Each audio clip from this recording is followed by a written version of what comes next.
Already, Hurricane Isabel's wrath is starting to be felt. Wind gusts of 35 miles an hour are already being recorded.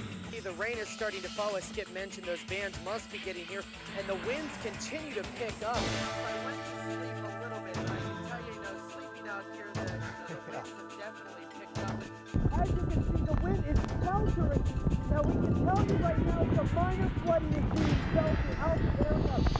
The wind is also, if you are out here, pelting on your face. You can probably see I'm like barricaded here.